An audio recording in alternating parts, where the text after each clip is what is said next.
Halo semuanya, selamat datang di channel yang tidak layak untuk dihina ini. Sebelum kita mulai, atur posisi santainya, seruput kopinya, dan mari kita berkhayal.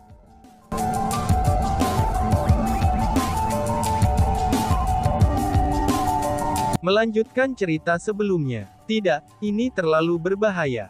Karena leluhur Yan Clan itu ingin memelihara anggota generasi muda dengan nama Yan Xie untuk menjadi penguasa, dia pasti akan merencanakan untuk menyapu segala macam yang ada di depan jalan Yan Xie itu. Selain itu, Chu Feng memiliki potensi untuk menjadi penguasa. Jadi, dia sudah jelas merupakan penghalang untuk Yan Xie itu. Jika kita membawa Chu Feng ke sana, bukankah ini setara dengan membawa domba ke sarang harimau? Hong Qiang langsung menolak, karena dia tidak berpikir bahwa ini adalah ide yang bagus. Betul sekali, desa itu adalah wilayah mereka. Selanjutnya, leluhur Yan Clan adalah kaisar bela diri. Jika kita pergi ke sana, kita akan berada pada posisi yang sangat tidak menguntungkan. Jika mereka tidak memiliki motif egois, itu akan baik-baik saja. Namun jika mereka melakukannya, kita mungkin tidak akan dapat kembali setelah pergi ke sana. Miao Renlong juga merasa bahwa ini bukan ide yang baik. Pergi ke wilayah Yan Clan bahkan lebih berbahaya daripada pergi ke sekte tanah terkutuk. Untuk sekte tanah terkutuk, kita bisa bergerak dalam gelap dan menyusupinya dengan tenang. Namun untuk klan Yan, kita harus pergi ke sana secara terbuka. Jika mereka ingin melukai kita, kita bahkan tidak akan memiliki kesempatan untuk melarikan diri, kata Master Aliansi Spiritualis Dunia. Sebenarnya, leluhur Yan Clan adalah teman dekat Majelis Suci Qianwood kami. Selain itu, aku juga pernah bertemu dengannya di masa muda aku. Meskipun dia adalah individu yang agung dan jauh dari hal-hal duniawi, tapi dia bukanlah orang yang jahat. Bahkan dari lubuk hatiku, aku merasa bahwa dia adalah pria yang baik. Itu karena selama bertahun-tahun ini, dia tidak pernah melakukan tindakan jahat apapun. Semua yang pernah dia lakukan adalah perbuatan baik. Meskipun keinginannya adalah untuk memelihara Tuan, tapi motifnya bukan agar klan Yan dapat mencapai puncak. Justru sebaliknya, ia murni ingin membantu manusia memelihara Tuan yang lain. Alasan untuk itu adalah, karena dia tidak memiliki kebencian terhadap Kaisar Qing. Namun sebaliknya, dia merasakan banyak pujian bagi Kaisar Qing. Dia secara pribadi mengatakan bahwa, jika itu bukan untuk Kaisar Qing, tanah suci bela diri kemungkinan besar akan hancur total. Kaisar Qing adalah seorang pahlawan. Tidak hanya dia pahlawan di zamannya, tapi dia juga pahlawan abadi bagi seluruh tanah suci martialisme. Dia merasa bahwa tanah suci martialisme tidak akan pernah damai. Bahkan sangat mungkin terjadi bencana seperti yang terjadi pada 10.000 tahun yang lalu, untuk menimpa tanah suci martialisme lagi dalam waktu dekat. Jika bencana seperti itu menimpa tanah suci martialisme ketika tidak ada tuan seperti Kaisar Qing yang melindunginya, maka akan sangat mungkin bahwa tanah suci martialisme akan benar-benar dihancurkan. Dengan kata lain, alasan leluhur Yan Clan ingin memelihara seorang tuan, itu bukan untuk kepentingan Yan Clan sendiri. Tapi sebaliknya, ini demi seluruh umat manusia. Mungkin kalian semua akan berpikiran bahwa kata-kataku terlalu tidak realistis dan tidak relevan. Tapi bagaimanapun, orang-orang di zaman ini semua dibutakan oleh keserakahan. Jadi, bagaimana mungkin ada seseorang yang sebesar itu? Namun, itulah kebenarannya. Aku mungkin juga memberitahu kamu semua rahasia ini. Yan Xie bukan seseorang dari klan Yan. Tapi sebaliknya, dia adalah seseorang yang dibawa oleh klan Yan dari tempat lain. Sejak awal, leluhur Yan Clan tidak memiliki pandangan tertuju pada Yan Clan. Tapi sebaliknya, dia telah melihat seluruh tanah suci martialisme, dan juga seluruh umat manusia. Jadi, bahkan jika Chu Feng dikalahkan dalam pertarungan ini, itu tidak akan membahayakannya. Namun jika Chu Feng berhasil mendapatkan kemenangan, leluhur Yan Clan mungkin mulai berpikir tinggi tentang Chu Feng. Chu Feng kemudian akan mendapatkan rahmat baiknya. Dengan kepribadian leluhur Yan Clan, dia pasti tidak akan menonton saat Chu Feng pergi ke sekte tanah terkutuk untuk membuang hidupnya. Dengan demikian, dia pasti akan memberikan uluran tangannya. Namun sebelum itu terjadi, ada prasyarat untuk ini bisa terjadi. Yaitu, Chu Feng harus bisa mendapatkan rahmat baiknya, dan membuatnya sadar bahwa ia adalah bakat yang langka, dan merupakan seseorang yang memiliki potensi untuk menjadi penguasa. Adapun untuk mendapatkan semua ini, metode paling langsung adalah untuk Chu Feng mengalahkan Yan Xie. Dugu Xingfeng menjelaskan. Itu masih tidak bisa. Meskipun kamu mungkin sudah lama mengenalnya, tapi itu bukan jaminan bahwa kamu tahu sifat aslinya. Bahkan jika Yan Xie itu bukan seseorang dari klan Yan, dia masih seseorang yang dipelihara leluhur Yan klan selama bertahun-tahun. Dengan demikian, dia pasti memiliki sentimen untuk Yan Xie. Di era manapun, itu cuma hanya ada satu tuan. Jika dia harus memilih apakah akan memelihara Yan Xie atau Chu Feng, dia pasti akan memilih untuk mengasuh Yan Xie. Jika Chu Feng mengalahkan Yan Xie, dia pasti akan marah. Sedangkan untuk Yan Xie, dia pasti akan menyingkirkan Chu Feng. Jika Chu Feng adalah orang yang harus mengambil risiko ini, aku lebih suka bahwa kita tidak mencoba untuk meminta bantuan Kaisar bela diri ini, dan sebaliknya pergi ke Sekte Tanah Terkutuk untuk diri kita sendiri. Jawab Hong Qiang. Yani masih menolaknya. Itu karena, dia tidak mempercayai leluhur Yan klan ini. Namun tepat pada saat ini, Chu Feng tiba-tiba berkata, "Aku bersedia mencobanya," seru Chu Feng. "Chu Feng, ini bukan masalah kecil. Kamu harus memikirkannya dengan cermat," desak Hong Qiang. "Senior Hong Qiang, aku tahu kamu sangat mengkhawatirkan aku. Aku juga tahu bahwa senior sangat kuat. Dengan kalian semua di sini, probabilitas keberhasilan pergi ke Sekte Tanah Terkutuk untuk menyelamatkan teman aku telah meningkat pesat.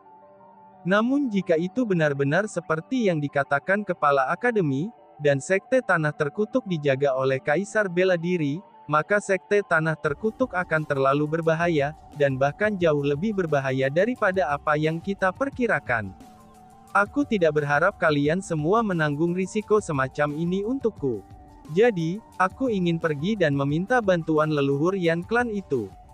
Aku pikir jika apa yang dikatakan Kepala Akademi adalah kebenaran, dan bahwa senior bahkan tidak peduli dengan manajemen klannya sendiri, atau mencoba untuk meningkatkan kekuatan mereka menggunakan kekuatannya karena dia ingin membantu umat manusia dengan memelihara tuan, dan telah menaruh semua perhatiannya pada orang luar, maka dia benar-benar individu yang sangat besar yang layak dikagumi. Dengan demikian, bahkan jika dia menolak untuk membantu kami, aku masih ingin mengunjungi senior ini," kata Chu Feng. "Ini, seru semuanya." Mendengar apa yang dikatakan Chu Feng, Hong Qiang, Miao Renlong, dan Master Aliansi Spiritualis Dunia saling memandang. Kemudian, mereka tiba-tiba tersenyum. "Karena itu masalahnya, mari kita pergi ke sana," kata ketiga pria itu secara bersamaan. Mereka pun berhasil mencapai kesepakatan. Lihat, itulah yang dimaksud dengan memiliki potensi untuk menjadi penguasa. Sudah lama aku berbicara, namun kamu semua menolak untuk mempercayai aku. Tapi Chu Feng hanya mengucapkan beberapa kalimat, namun kamu semua langsung setuju. Ada hal-hal yang tidak bisa diucapkan atau dipahami dengan jelas. Namun seseorang tidak punya pilihan selain menerimanya, kata Dugu Xingfeng sambil tersenyum. Hahaha, itu benar. Hong Qiang dan yang lainnya juga mulai tersenyum dan tertawa. Pada saat ini, Chu Feng tampak sangat malu. Namun, dia tidak mengatakan apapun dan hanya tersenyum. Penguasa zaman, langkah kaki Chu Feng pasti tidak hanya berhenti di situ. Itu karena, tujuan Chu Feng tidak ada di sini. Tapi tujuan Chu Feng adalah dunia luar. Itu adalah wilayah yang tidak diketahui Dugu Xingfeng dan yang lainnya, dan bahkan wilayah yang belum pernah mereka dengar. Jika Chu Feng ingin pergi ke sana dan menantang klannya sendiri yang sangat kuat, maka ia harus menjadi sangat kuat. Tuan Tanah Suci Martialism, itu akan menjadi batu loncatan yang cukup baik. Jika dia bahkan tidak bisa mendapatkan kendali atas wilayah ini, bagaimana mungkin dia bisa melawan klannya di dunia luar? Dengan demikian, Chu Feng memiliki kepercayaan diri untuk menjadi penguasa era ini. Karena bagaimanapun, Kekuatan garis keturunannya adalah 9 guntur ilahi. Setelah keputusan dibuat, di bawah bimbingan Dugu Xingfeng, Chu Feng dan yang lainnya tiba di tempat Yan Clan saat ini berada. Itu adalah tempat yang relatif sepi, dan juga tidak berpenghuni di Qianwood Domain. Dengan kata lain, tempat ini adalah tempat yang sangat baik untuk hidup dalam pengasingan, karena tidak ada tanda-tanda tempat tinggal manusia di sini. Tempat di mana klan Yan berada, itu dikenal sebagai Desa Tebing. Awalnya, itu adalah desa yang sangat sunyi yang hanya memiliki beberapa keluarga yang hidup sebagai pemburu. Setelah Yan Clan tiba di tempat ini, Desa Tebing ini mulai menguat dan berkembang dari hari ke hari. Dari beberapa keluarga asli, sekarang telah menjadi beberapa ratus keluarga. Lebih jauh lagi, sementara masing-masing dan setiap keluarga tampak seperti rakyat biasa, dan mereka sebenarnya adalah para kultivator ahli. Ada sebuah kedai di desa ini. Bos kedai itu adalah individu terkuat di desa ini. Dia sebenarnya adalah kaisar setengah bela diri. Meskipun dia hanya peringkat 1 kaisar setengah bela diri, tapi kultivasi itu sudah cukup bagus. Orang harus tahu, kepala Akademi Hutan Qianwood Selatan juga hanya peringkat 1 kaisar setengah bela diri. Adapun kedai ini, itu adalah yang Dugu Xingfeng katakan pada Chu Feng untuk bertemu dengannya. Namun, sekarang Dugu Xingfeng telah bepergian ke sini bersama mereka, lalu tidak perlu bagi Chu Feng dan yang lainnya untuk menunggunya di kedai ini. Sebagai gantinya, mereka langsung menyeberang melalui Desa Tebing dan tiba di daerah di belakangnya. Ada gunung besar di belakang Desa Tebing. Gunung itu dipenuhi burung, bunga-bunga indah, rumput hijau, dan marga satwa. Meskipun tidak bisa dianggap sangat indah, tapi itu masih sepotong sifat keindahan. Saat Chu Feng memandang gunung tersebut, dia tidak menemukan sesuatu yang abnormal mengenai hal itu. Namun, intuisinya mengatakan kepadanya bahwa gunung ini luar biasa. Dengan demikian, Chu Feng menggunakan mata surgawinya untuk melihat gunung tersebut. Ketika Chu Feng memandang gunung dengan mata surgawinya, identitas sebenarnya dari gunung itu terungkap kepadanya. Ini sama sekali bukanlah gunung. Sebaliknya, itu adalah formasi pelindung. Formasi pelindung ini tidak hanya memiliki kemampuan bertahan yang sangat kuat, tetapi juga memiliki efek penyembunyian. Menggunakan mata surgawinya, Chu Feng menjadi bisa melihat gunung itu semakin jelas. Secara bertahap gunung itu menghilang, dan digantikan dengan sebuah kota. Kota ini agak istimewa, dengan batu bata kota berwarna kuning. Namun, totem merah telah diletakkan di atas batu bata tersebut.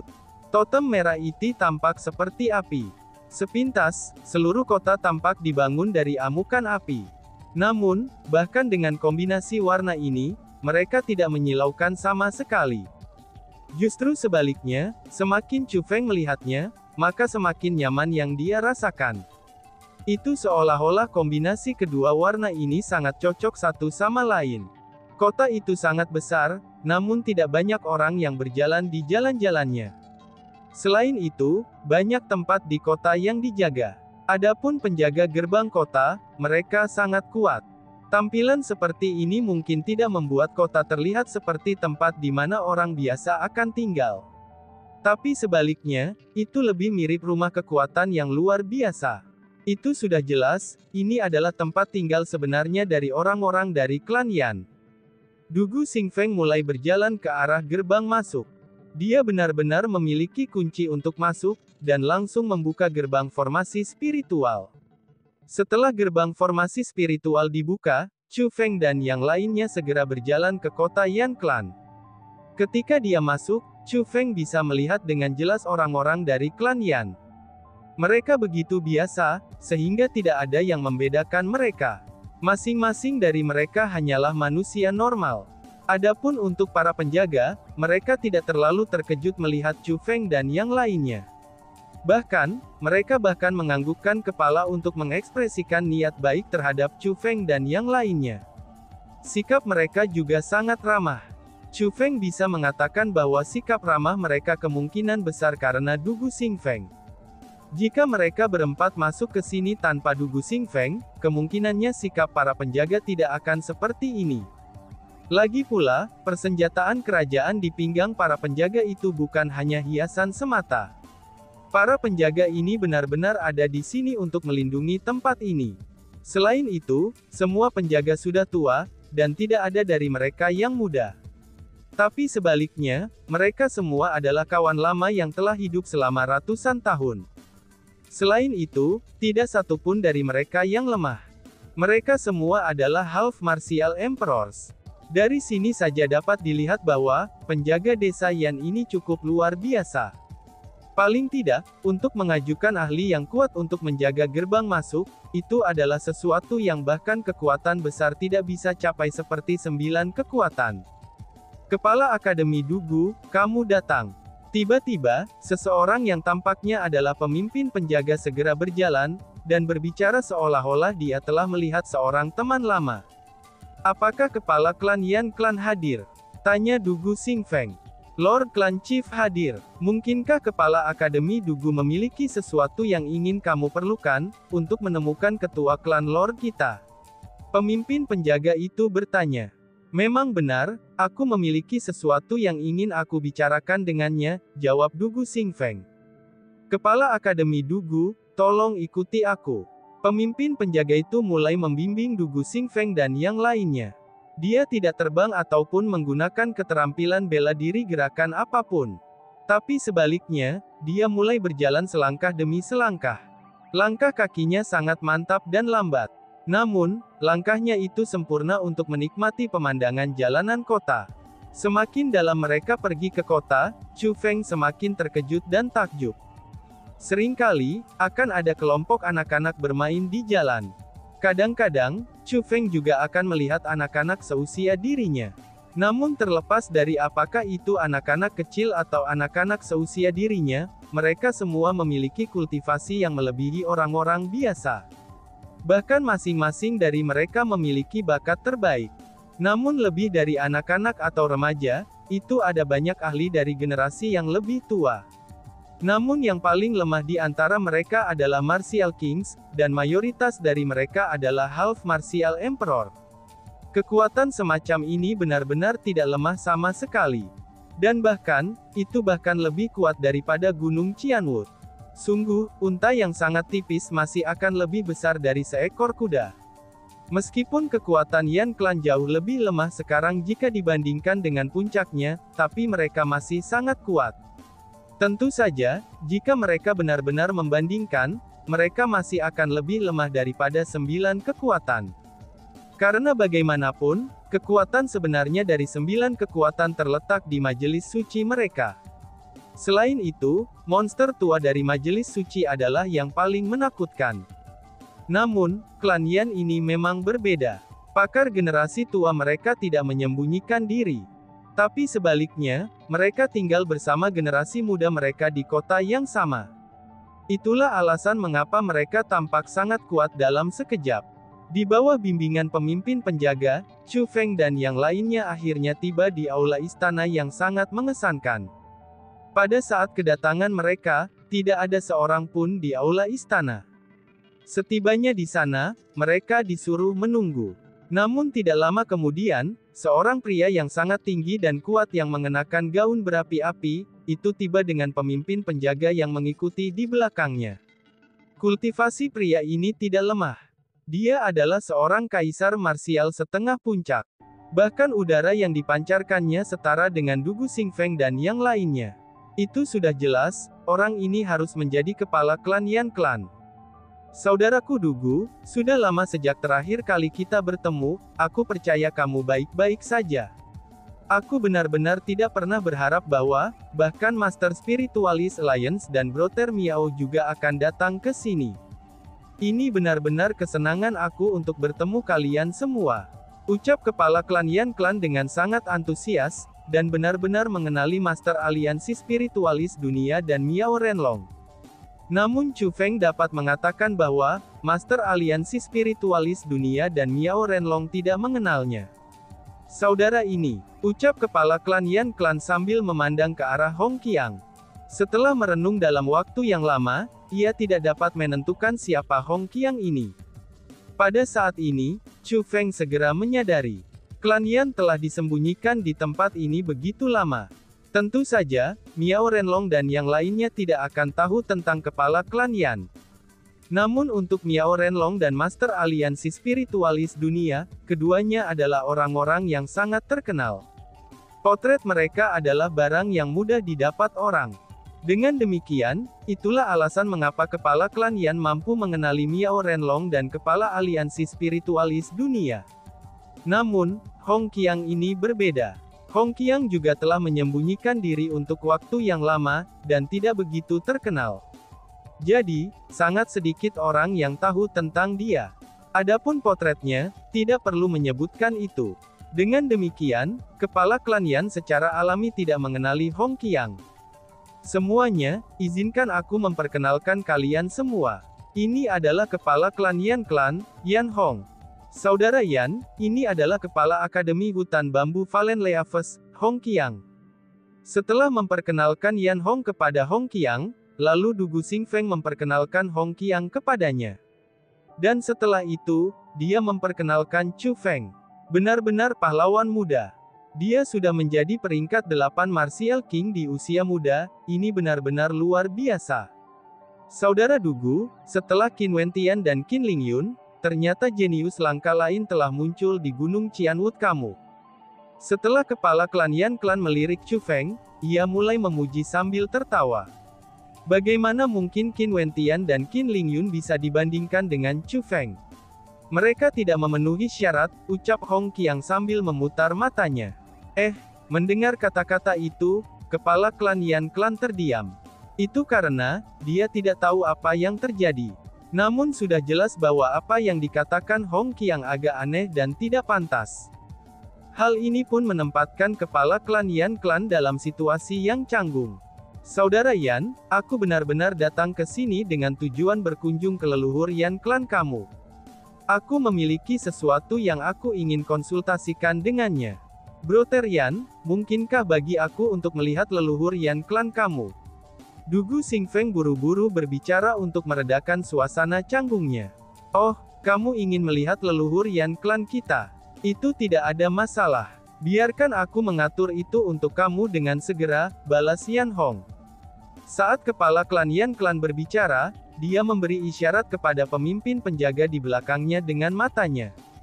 Memahami niat kepala klan Yan Klan, pemimpin penjaga segera pergi. Tidak lama kemudian, pemimpin penjaga kembali dan berkata, "Ketua klan Lord, leluhur masih beristirahat. Saat ini, tidak nyaman baginya untuk bertemu orang-orang. Bolehkah aku tahu, berapa lama leluhur Yan Klan telah beristirahat?" Tanya Dugu Xingfeng. "Sudah 10 hari hingga sekarang," jawab penjaga itu.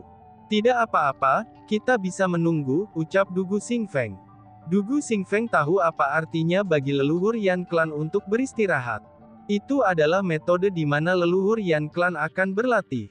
Dia akan menutup matanya, dan mengalami surga dan bumi. Istirahat semacam ini jauh lebih lama daripada tidur. Namun jika sudah 10 hari sejak dia mulai beristirahat, maka sekarang sudah saatnya dia akan bangun.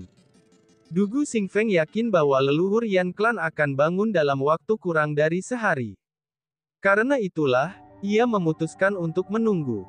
Melihat bahwa Dugu Xingfeng berencana untuk menunggu, kepala klan Yan memutuskan untuk menghibur tamu-tamunya. Dia tidak menyuruh Dugu Xingfeng dan yang lainnya duduk menunggu. Sebagai gantinya, dia buru-buru memerintahkan anak buahnya untuk menyiapkan minuman ringan dan anggur. Baru setelah itulah, dia mulai mendiskusikan cara kultivasi dengan Dugu Xingfeng dan yang lainnya. 5 dari mereka semua berada di puncak kaisar setengah marsial. Mereka semua hanya selangkah lagi dari menjadi kaisar bela diri. Namun, langkah tunggal ini telah membingungkan banyak orang. Bagi beberapa orang yang berbakat, mereka mungkin bisa menjadi kaisar setengah bela diri sebelum mereka mencapai usia 100 tahun. Namun setelah hidup selama ribuan tahun, mereka hanya akan dapat tetap berada di level half martial emperor. Bahkan sampai mati pun, mereka tidak akan bisa mencapai terobosan ke kaisar bela diri. Jadi bagi orang-orang seperti mereka, menerobos halangan ini adalah keinginan hidup mereka yang paling berharga. Selain itu, demi dapat mencapai terobosan, Mereka akan bertukar pengetahuan tentang apa yang telah mereka sadari pada jalur kultivasi mereka dengan orang lain yang mereka tahu, itu dengan harapan dapat mencapai terobosan. Chu Feng tidak tertarik dengan topik diskusi mereka. Setelah semua, bagi Chu Feng untuk menerobos tidaklah terlalu sulit. Kemampuan pemahamannya terlalu kuat, dan bahkan benar-benar melebihi kemampuan orang biasa. Karena sangat jarang dia akan menemukan hambatan dalam terobosannya. Bahkan jika dia melakukannya, Chu Feng bisa menyelesaikannya dalam waktu singkat. Namun meski begitu, itu tidak cocok bagi Chu Feng untuk menyatakan niatnya untuk pergi. Karena bagaimanapun, seorang tamu harus mengikuti tuannya. Ketika kepala klan Yan menginginkan mereka untuk tinggal di sini, itu adalah kehormatan baginya untuk tinggal di sini.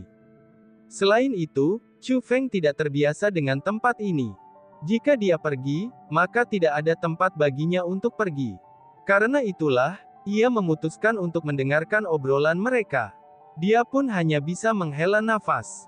Kalau saja si ratu ada di sini, desahnya. Merasa bosan, Chu Feng menghela nafas. Saat itu, ketika dia mendapatkan kekuatan diagram 9 roh ilahi, si ratu juga menerima manfaat darinya. Hanya saja, manfaat yang diterimanya harus dicerna secara perlahan. Dengan demikian, si ratu berada dalam kondisi tidur selama ini. Sementara si ratu tertidur bukanlah masalah besar, tapi itu menyebabkan Chu Feng menjadi jauh lebih kesepian. Jika tidak, dalam situasi seperti ini, Chu Feng bisa mengobrol dengan si ratu. 5 puncak Half Martial Emperors akan mengobrol dengan diri mereka sendiri, sementara Chu Feng akan mengobrol dengan si ratu. Dengan begitu, dia tidak akan sebosan ini. Oleh karena itulah pada saat ini, Chu Feng benar-benar merindukan si ratu. Karena bagaimanapun, gadis itu adalah seseorang yang telah menemaninya seumur hidupnya. Saat ini dia sedang tertidur, dan sudah tidur begitu lama. Karena itulah, Chu Feng sangat tidak terbiasa tanpa dirinya. Dan tiba-tiba saja bersambung. Sekian dan terima kasih banyak. Bye-bye.